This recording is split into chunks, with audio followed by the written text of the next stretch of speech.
Okay, good evening. Welcome to the September 7th, 2021 Finance Committee meeting, starting at 6:30. We have 4 members of the 5 currently on the board, so we do have a quorum. We will call the meeting to order at 6:30. First on our agenda is board reorganization. Laura Sebastian, who was the chair, resigned from Finance Committee. At the end of last year, we thank Laura for her leadership and all the time that she spent in, especially over the past year with change in administration and things like that. She did a great job. So if you're watching us, Laura, thank you. We miss you. And so with that, we'll take nominations. We need chair. There's only 4 of us, so 3 of us trying the short straws. We need a chair, a vice chair, and a clerk. So we can start with chair. I move appointment of Dan, yeah. I move second. Okay, so nominating me for chair. Assuming Dan wants the job. Doesn't have a I'll choice. take it. Okay, first, a motion by Kevin, second by Dave. All in favor? Aye. Aye. Okay, vice chair.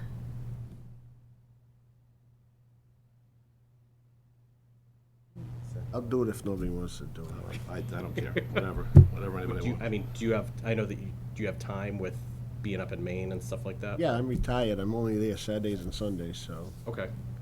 All right, so I'll nominate Dave for vice chair. Second? First and second, all in favor? Aye. Aye.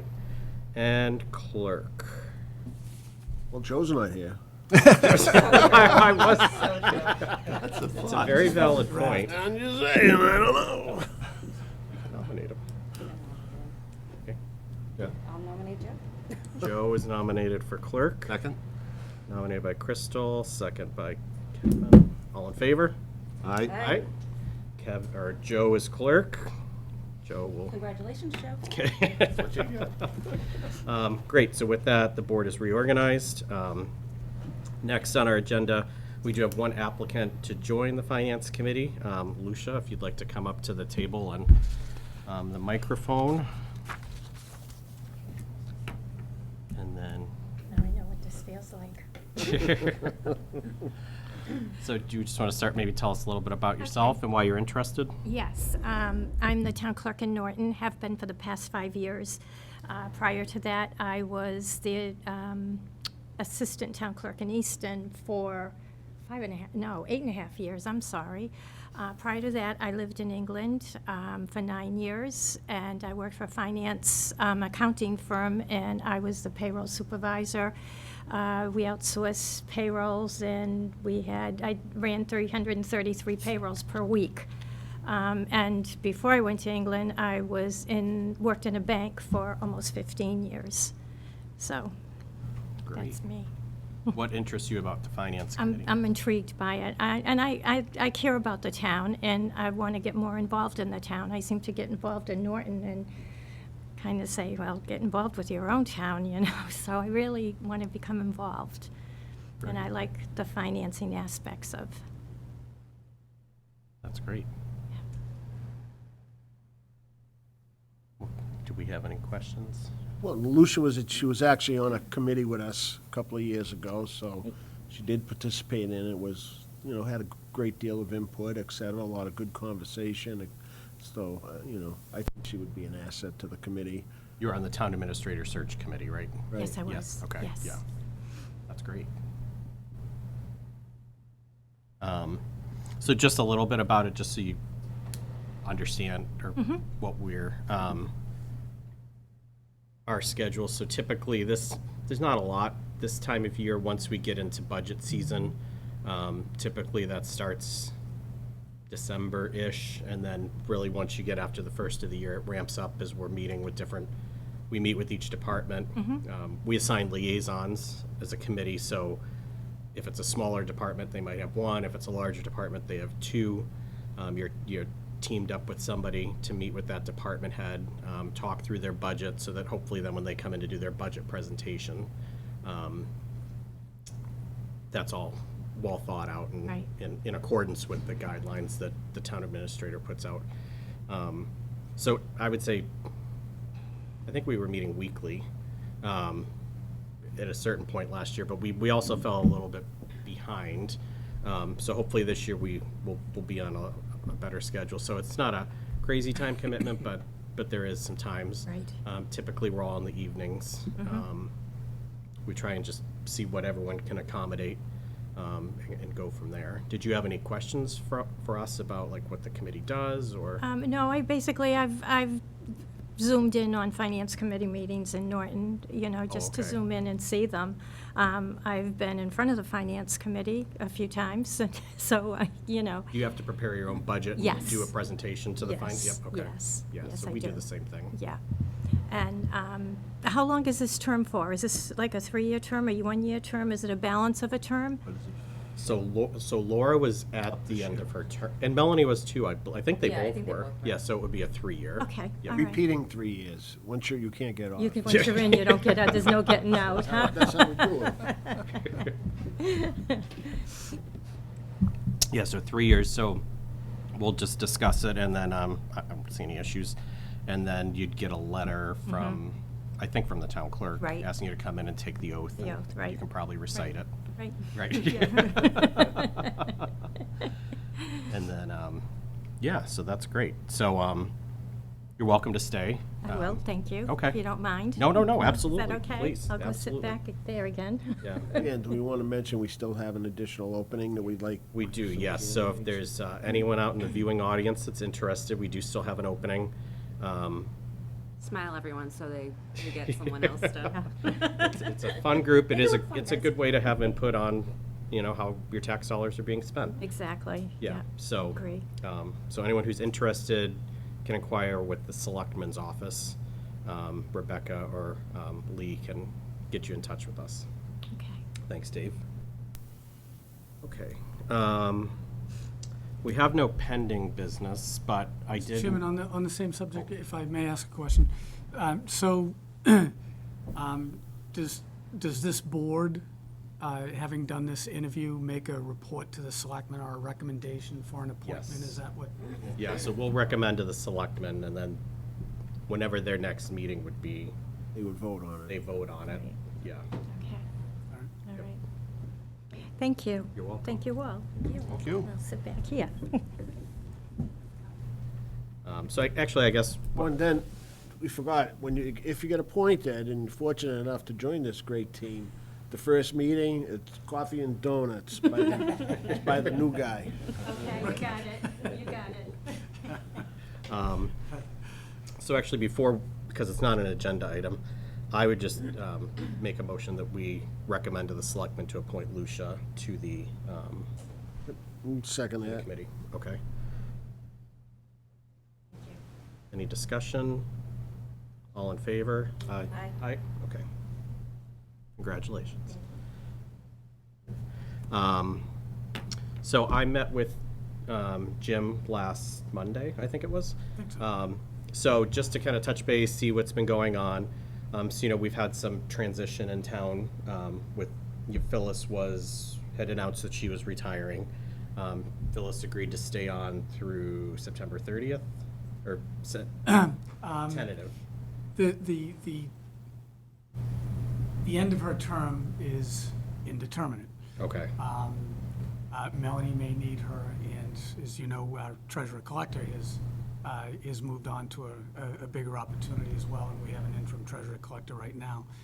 And Phyllis, Phyllis has ties to both of those offices, and for as long as we need her, she'll stay around. And, Okay. we're grateful for that. that's great. More on that later when we talk about work products. Okay. So Melanie, I'm sure everyone knows, our former colleague on Finance Committee will be the new town accountant starting Thursday. The interim treasurer collector started today, right? Marilyn Thompson, who I think was the former treasurer collector here in town at a certain point, she was in Walpole. She left here in 2013 Yep, and went to Walpole. She retired from there 11 months ago. okay. So we're glad to have her. Yeah, and she was at the last selectmen's meeting, to meet them and everything, so that's good, that we'll have some support, and, I think it'll be fun for us to work with Melanie, in her new capacity. At the last selectmen's meeting, they also did, state that we will be having a special town meeting on Monday, November 22nd. I know Jim and his team have started to work on a draft of the special town meeting warrant. So more to come on that as that kind of bubbles itself through.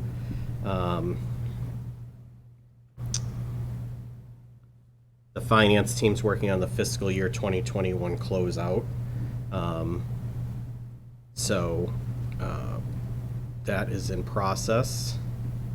Originally, there were interviews scheduled tomorrow with the Board of Selectmen and the Town Administrator. Finalists, that meeting was canceled. I'll let Jim talk about that when he speaks, but we're continuing the search there. Another position you may have seen advertised was the conservation agent, if you've looked on. So Kim Eldridge, who was the conservation assistant, I don't know what her actual title was, but Administrative assistant, how I about think that? that's what it was, yeah. Maybe that was the title. Yeah. She opted to take a position in the school department. So she was moving on. The Conservation Commission's was using a consultant for a lot of their MS4 work and water, I think, things like that. So they're going to take Kim's position and the consultant's position, combine them into one, and actually have a full-fledged conservation agent in town, which should strengthen that department. I will say, Mr. Chairman, I looked at probably 30 resumes for that position. The Wow. Concom will be gearing up soon. I'm telling you,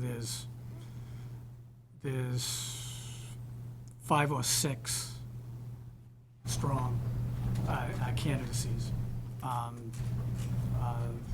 And half the bundle came through Indeed with no covers and and all that stuff. So, so you can talk about that the number is kind of inflated, but the number of real candidates are, it's pretty significant. Okay, that's great. The consulting engineer to the Concom is worked for the town for a number of years, and his billings run anywhere between $25,000 and $30,000 a year. And that's an adjunct to Kim's full-time position, and as you described. And the consulting engineer had advised us some months ago that I think he was about 15 months from retirement, so he's about a year from retirement. And now that we've had this attritional job loss, it's time to, it's time to unify the positions. Right. And that's the attempt, and in the talent pool looks good. That's great. We'll see what happens. It's great because before the meeting started, we were just chatting amongst ourselves about businesses that are struggling to attract talent in today's market. So that's encouraging from the Concom. And it should be between Kim and the consulting dollars, it should be a net zero to the budget Yeah. increase, right? I Which think is you'll good. do at least that well, yeah. Yeah, so that's great.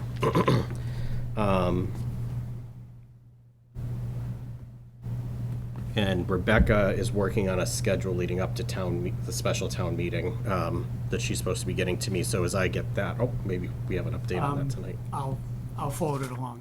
Okay. I can run downstairs and. Oh, no, that's fine. You can just forward it to me. So once we get that, then we can kind of back into what we need to do from a meeting perspective. So we can, more to come on that. But do you have any other updates you want to give, Jim? We're in our third iteration of the town meeting book, Mr. Chairman, and some things have changed. You have a silly batch file, and then you throw everything up against the wall, and certain of those things are falling off, to be postponed for after the spring or no action. Specifically, with all the movements that we have in the finance division, in the health office, in the Concom office, there'll be some need to reconcile wage accounts for those departmental budgets. That was part of our initial markup on the thing, and I'm told custom dictates with the relatively modest amounts of money that you take that up in the spring. Either with your spring special within the annual or, by line item transfers to clean certain of those things up. There'll be some, there's a, for your balance sheet, to clean up your balance sheet a little bit, there, you had in 2018, borrowing authorization for boiler repairs at the central school and in places. The authorization was $1,500,000 and call it $41,000. Town meeting will be asked to rescind $940,000 of that. So, it's authorized but unissued debt, okay? And so you want to take that unissued stuff off. And you can only do that by town meeting.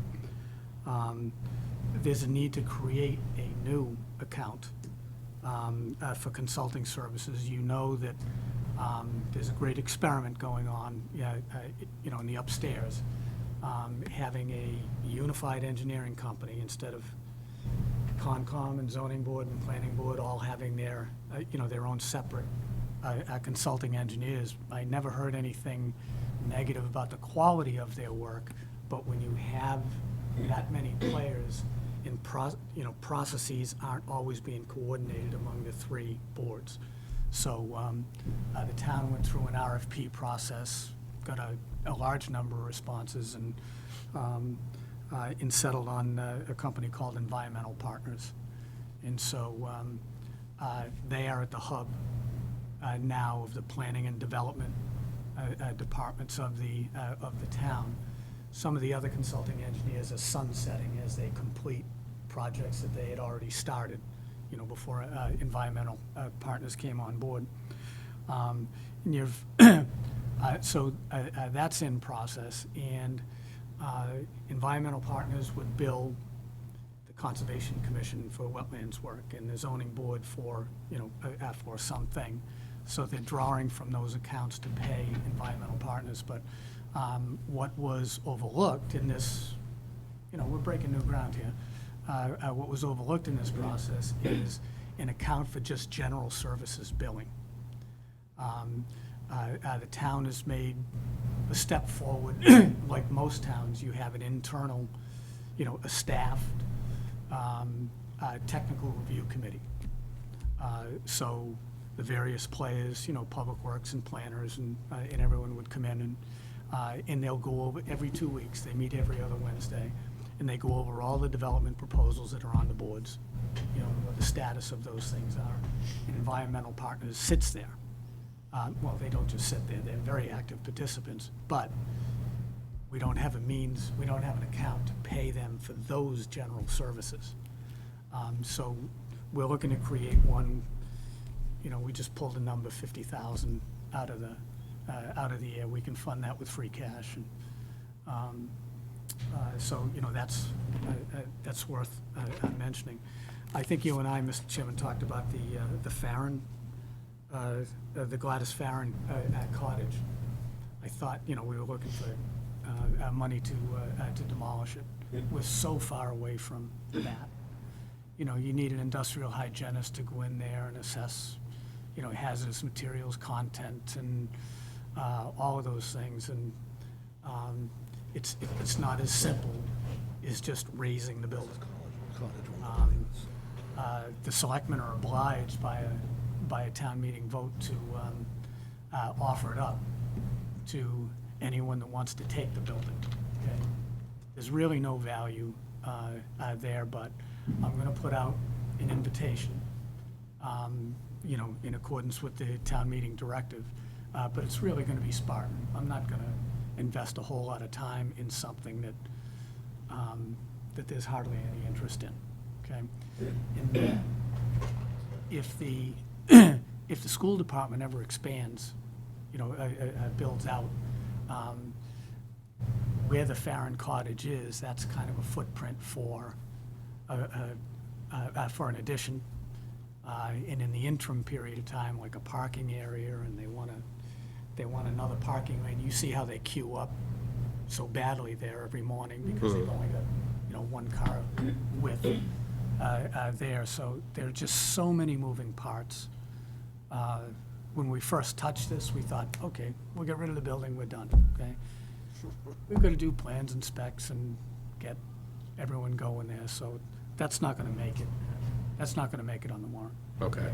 But it is in the markup right now. Right. There are no unpaid bills that we've identified yet. The town, one of the articles you and I discussed, Mr. Chairman, is a so-called classification and compensation schedule.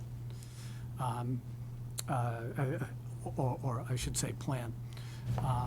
By grant program, the Community Compact Program, one of a handful of grants that you got was to do a personnel critique of the town, not on people, but what our administrative structure is. And that report was published last December, had 9 major recommendations in it. Those that we can do just on an everyday basis. We've addressed some of those recommendations, but one is revamp all our job descriptions and to develop a list of comparable towns to compare ourselves to, and have some metrics when we're talking about hires or what the value of a job is. You look at jobs, not individuals. Anyway, also on January 1, don't forget the new town administrator, whoever that is, will take over for the personnel board. There'll be no more personnel board. We'd like to have, put a couple arrows in the new TA's quiver here to deal with. I've been doing a lot of personnel work. We've had people coming and going like crazy. And I got to tell you, job descriptions aren't too bad, but need to be cleaned up. There's no consensus on who the comparable communities are. But having done some of these studies myself, I've got a list of 8 or 9 communities. There's geography, size of the budget, population, the average tax bill, what you can afford. Affordability is one of those things. So in geography is obviously your labor market area itself is obviously a factor. I would predict that when they do this study, most of the towns, that I'm running with right now on an informal basis, that there'll be some kind of a community consensus.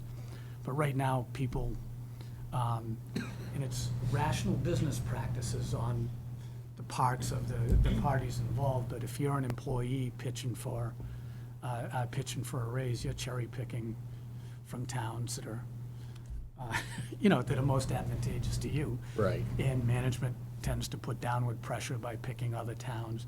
You're supposed to come to a mature consensus first and start building off that.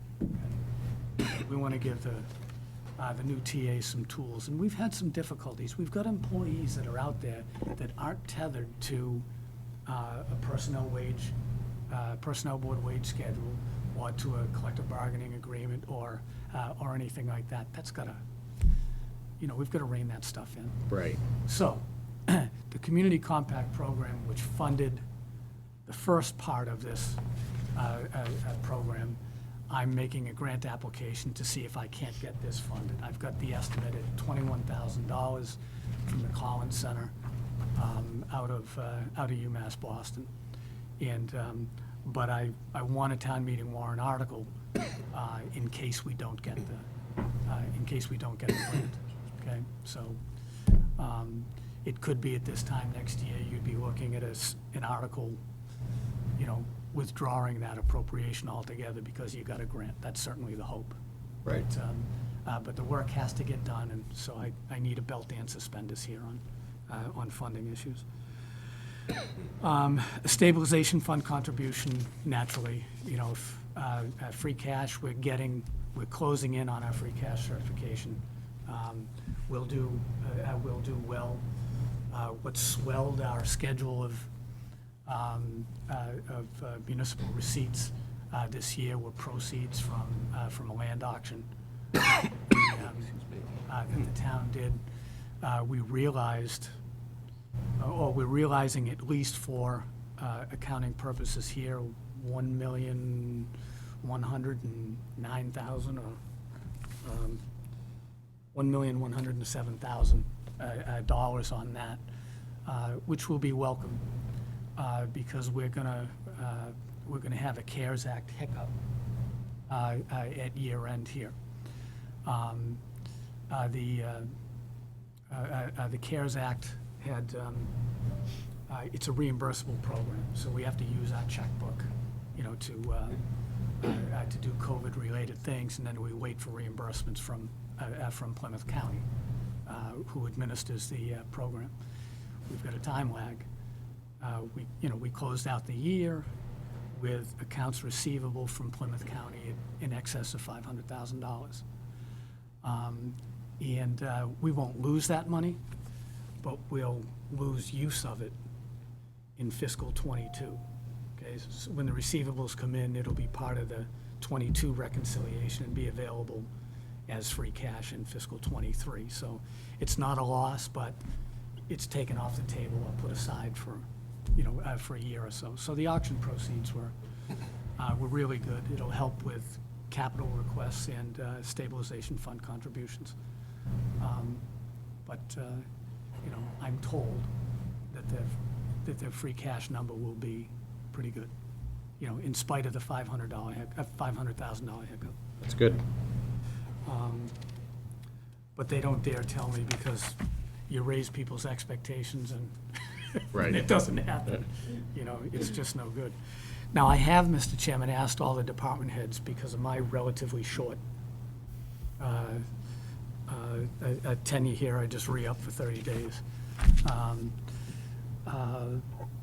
I want this thing teed up for your deliberations and for the new town administrator to come in without having to, start from scratch. It's a favor that,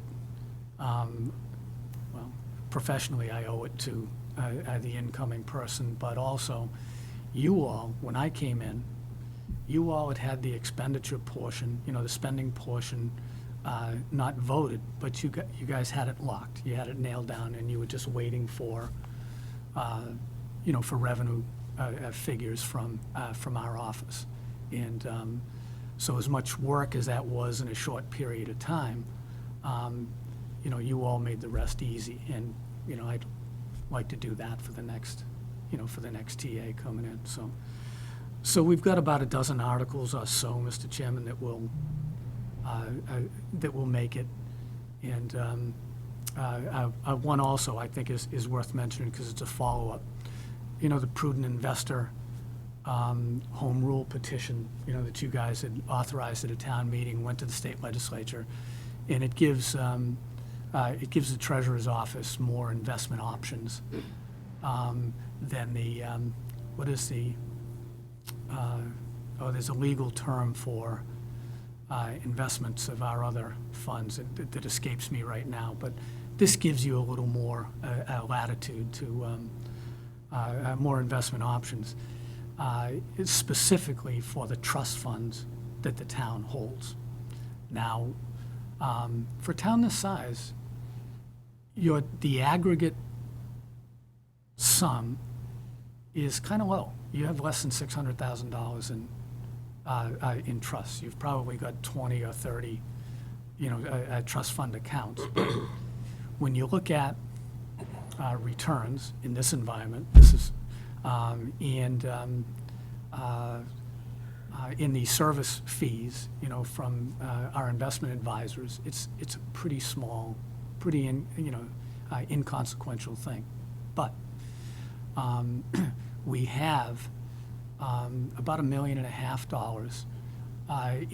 in proceeds from the town's withdrawal from a couple of years ago from the Southeast Mass Health Group. It used to be part of a Health Insurance Joint Purchase Group. We met with Selectman Spigone, myself, and Melissa, met with representatives of Bartholomew Associates out of Worcester. And we're pretty optimistic that that $1.5 million, qualifies as a trust fund. So now, instead of $560-something thousand, you're talking a couple of million, and which is still a relatively low total, but it's, you know what, it's a start.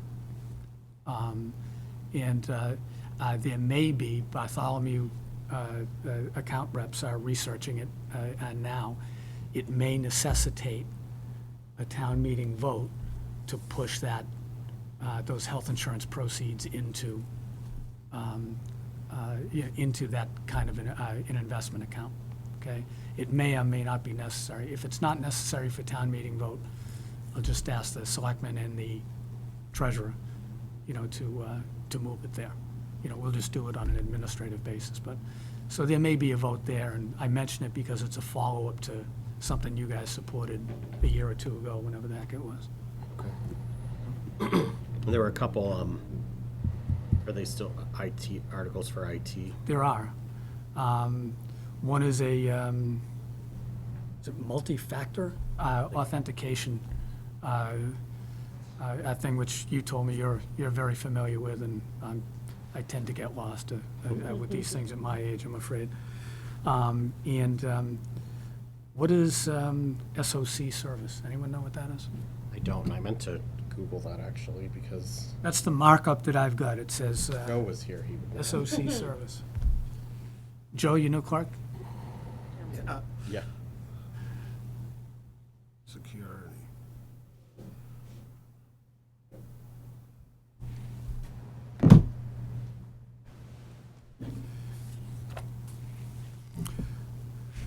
It's a subscription-based offering where organizations outsource threat detection and incident Oh, response. yes. Oh, yes. So- Okay. Which I think that's great because there's such an emphasis everywhere on cybersecurity. When the Treasury finally publishes its rules, its American Recovery Act, they've posted interim rules and had extensive Q&A postings for a period of time, but that's kind of died, and we're all kind of waiting to see what happens. But something like this, the multi-factor authentication and the SOC service, could well be, like another article I talked about earlier, we could probably pick that up.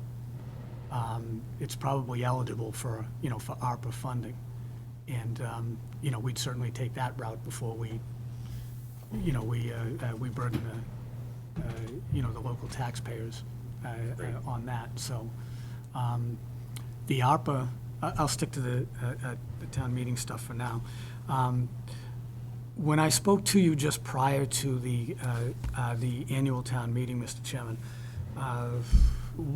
we talked about revenues and specifically state aid and in local receipts. We had a kind of an in-depth conversation on that. And as predicted, a couple of things did happen. We lost about $22,000 or so in local aid on a net basis. You either gain or lose. Come August, after the legislature has done its work, the charges, to the town for charter school, sending tuitions and things like that, they know enrollments in August like they don't in April and May, okay? And so we got nicked for about a little less than $22,000 in local aid, and we'll make that up very easily. Paula is close to having her new growth number calculated. We went in the spring, as you always do with a conservative new growth number in the spring, of $250,000. We can do at least $275,000, which will erase, the local aid shortfall. That's really easy. And calibrating your local receipts is something I've finished a couple of passes at. I'm trying to get to trying to get to a place that positions you to continue to generate free cash at year end, fairly conservative revenue estimates, but maintains proper margins, and I'll explain that. You go low. Even if you're under some pressure, or unless you're under some pressure at the end of a budget process to boost your estimate of local receipts. But you had gone from, in 2018, the difference between the estimates which you submit to the Department of Revenue around this time of year as part of your tax rate certification process. Oh geez, I just lost my thought. Oh yeah, so when you submit those, the numbers that DOR uses, they ship over to the Department of Education, when they're calculating Chapter 70 reimbursements to, not reimbursements, but local aid payments to cities and towns. The state has a prescribed net school spending number, and it's made up of two major component parts. It's Chapter 70 aid and municipal contributions, okay? And many categories in your schedule of estimated receipts help calculate that. You've gone from, in 2018, I started to say, you had a margin that was too high. Your actual receipts were coming in 18% over what your estimates were, okay? Now, because of that time lag, the state doesn't recognize certain things. So, but an 18.3% margin, which is what it was, is just wrong. You shouldn't do a budget that way. But in fiscal 19, either something big came up, and maybe a last minute decision was made or something, but you cut the margin, the difference between the estimates and the actuals, in half, and now you're at 2.8%. You're shortchanging yourself on Chapter 70 reimbursements. I like to have if I can get a 9 or 10% spread, a margin, that's kind of an ideal place. I'm trying to get that. I'm close to it, but I think it's going to turn out to be about 7.5%. And in some cases, you were estimating revenues and you were coming up short. So you need some work. And this is, this year, aided by the auction, okay? But your estimate of local receipts is $4.65 million With the auction. with the auction. But auto excise taxes were $2.25 million. Those are significant numbers. So I'm almost through with that calibration. I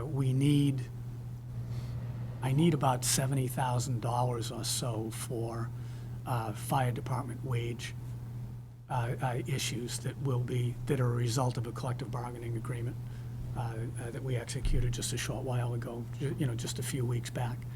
And that's not the sort of thing, we want to wait until the spring on, and squeezing that out of the estimates of local receipts. I don't want to free cash it if I can't, if I can help it. Right. Anyway, all this talk, Mr. Chairman, is meant to try and impress you guys that we've got to, we're managing this thing where we've got tasks to do, but, we're on top of it here. And it should be a relatively easy special town meeting for you. There'll be some capital items naturally, but we'll see where that goes. Great. That enough? We appreciate your efforts and anything you can do to get it wrapped up before September 30th. Yeah. Or as close to. Oh, that, I will.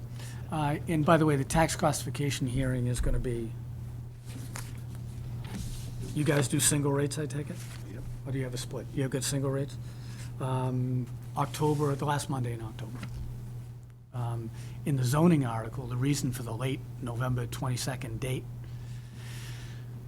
the zoning article may not make it onto the warrant at all. You know, the Brockton Sewer Project, there was consideration of Chapter 40R zoning there. We've had to change tack. That's, the town got off to a pretty good start, submitted their pro formas to the state housing agencies, DHCD, and it's not going well there. It's going slowly and not going too well, and there's an alternate method that the work group led by Pete Spagonis is working on, and it's not going to be a zoning article. So November 22nd was there because of the long lead time for zoning, and now it's gone. We could have had it in October, you know, but that's about that. Nothing like the Monday before Thanksgiving. Yeah, and we didn't dare go into December because they've got to process tax, you know, the tax rate has to be printed on tax bills, and vendors have to push stuff out the door, and you got to get the tax bills out in December, you know. And we didn't want to put the finance people behind the 8 ball by having a later meeting than Yeah. November 22nd, but No, that makes complete sense. Well, thank you for those updates. So you're with us till September 30th with the Yeah. extension. Yeah. Can I ask how the administrative search is going? yeah, sure. I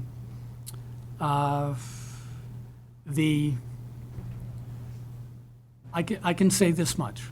I can say that a week before, or about a week ago, there were a number of strong candidates. And it's a buyer's market right now. We peeled off, you know, a couple of them withdrew because they had interest in other positions that they were candidates for. And that's organic, you know, that sort of thing happens. One of them was someone that that the consultant really liked too. Okay? Another that was being, they just don't wait for applications. They'll cold call somebody too, you know, that they think, you know, can be had. And there was one such party being pursued who ended up being in charge, given responsibility in the community that they work in for all the ARPA money. By the way, East Bridgewater is looking at perhaps as much as $4.3 million in ARPA money coming in for ourselves. But anyway, this party was given this particular responsibility, and that was that. And we lost another one who was an assistant town manager, whose boss a couple of weeks ago announced her retirement, and so someone's going to move up. So now we find ourselves with two, you know, from 5 to 2. There was a 6th possibility, but and the 2 were very strong. They would have been on a short list of 3 regardless, you know.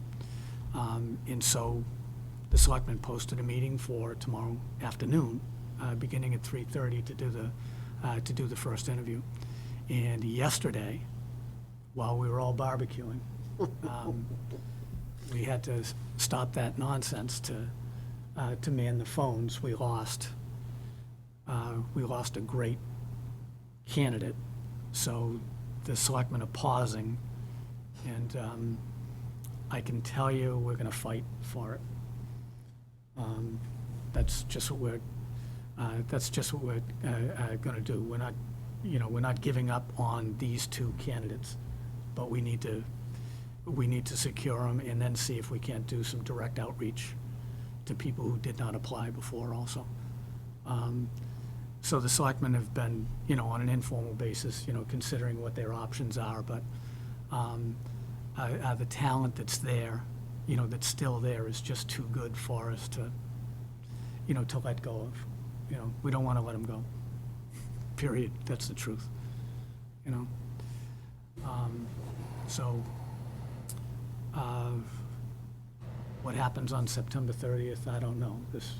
This thing was set up for, you know, the whole process, the schedule was set up, you know, for an easy transition, which is what I'm supposed to do.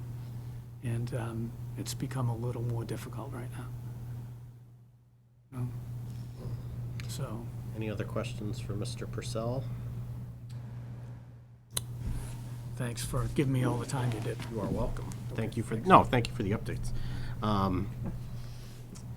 We have no meeting minutes at the current time, and we have no other matters in front of me. Guess we can go around any open topics. I don't have any open topics. I would make a motion to adjourn. We have a motion I'll to second adjourn that. and a second. All in favor? Aye. All right, we are adjourned. Thank you.